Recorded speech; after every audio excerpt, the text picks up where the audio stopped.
गुढीपाडवा म्हटलं की श्रीखंड तर झालंच पाहिजे आणि आपण क्रीमी टेक्स्चरचं मलाईदार श्रीखंड कसं बनवायचं ते पाहणार आहोत. कमीत कमी साखरेचे श्रीखंड आपण आज बनवणार आहोत.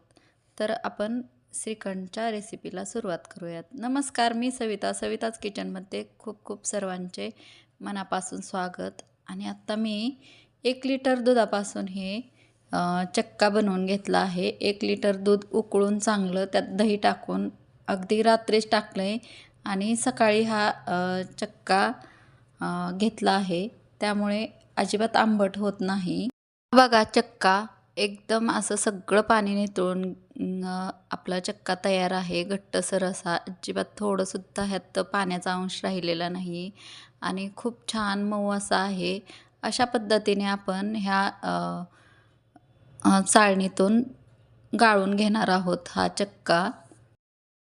मलाईदार दूध आपण चांगलं उकळून त्यात दही जर टाकलं विरजणाला आणि फक्त एक 7 ते 8 तासासाठी ठेवायचं. दही लगेचच होतं उन्हाळ्याच्या दिवसात. आणि हे आपण रात्री बांधून ठेवलं की सकाळी ह्या चक्क्यापासून आपल्याला श्रीखंड बनवायचं. म्हणजे आपला चक्का हा असा आंबट होत नाही आणि साखर जास्त लागत नाही. कमीत कमीत साखरेत हा चक्का गाळून घेतल्यामुळे आपलं श्रीखंड क्रीमी टेक्स्चरचं मलाईदार होतं आणि श्रीखंडसुद्धा खूप छान होतं. अशा पद्धतीने आपण चाळणीच्या पाठीमागं बघायचं. खूप असं गाळून घेतल्यामुळे खूपच छान टेक्स्चर येतं श्रीखंडला. म्हणून ही स्टेप आपल्याला स्किप करायची नाही. ही स्टेप करायचीच आहे. पुरणाच्या चाळणीतून सुद्धा हा चक्का छान पडतो आणि क्रीमी टेक्स्चरचं आपल्याला श्रीखंड असं भेटतं.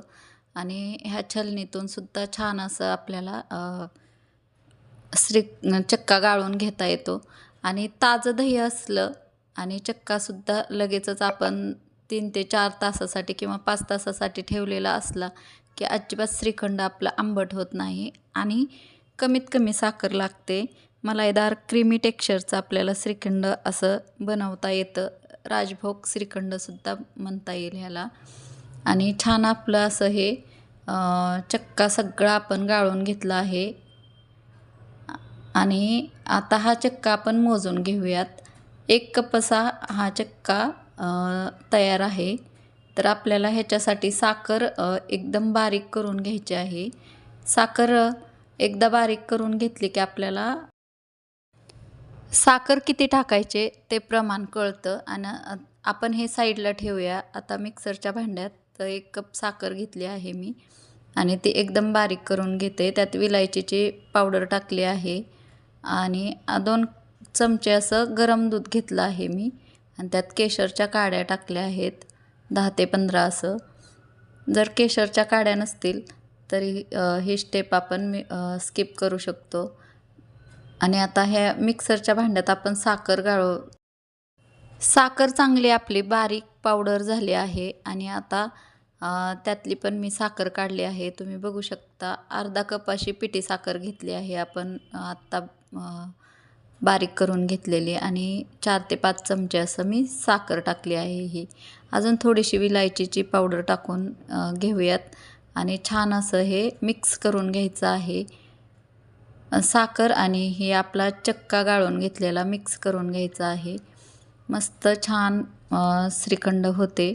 चवीलासुद्धा खूप छान होते. तर अशा पद्धतीने तुम्ही श्रीखंड बनवू शकता. आणि आता मी केशरचे काड्या टाकलेले दूध टाकलं आहे. ह्या केशरमुळे ह्या श्रीखंडचा कलर ऑरेंज असा होतो थोडासा. हे श्रीखंड आणि पुरी आपण गुढीपाडव्याला असा बेत करू शकतो. खूप छान श्रीखंड होतं ह्या पद्धतीने. तर तुम्ही बनवून पहा नक्कीच. आणि कशी वाटली रेसिपी ही आता ड्रायफ्रूट्स घेतले आहेत मी. काजू घेतले आहेत 5-6 आणि 5-6 बदाम असं कट करून घेतलं आहे आणि ह्यात टाकलं आहे. कारण हे श्रीखंड आपण खाताना छान हे ड्रायफ्रूट्स आपल्या दाताखाली येऊन क्रंची असं वाटतं आणि श्रीखंडसुद्धा खूप छान लागतं खायला.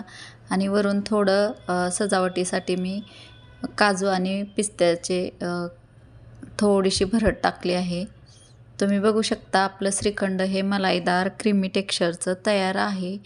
आणि छान असं श्रीखंड अशा पद्धतीने नक्की बनवून पहा. रेसिपी आवडल्यास चॅनलला लाईक, शेअर आणि सबस्क्राईब नक्की करा. भेटू पुढच्या व्हिडिओमध्ये. धन्यवाद.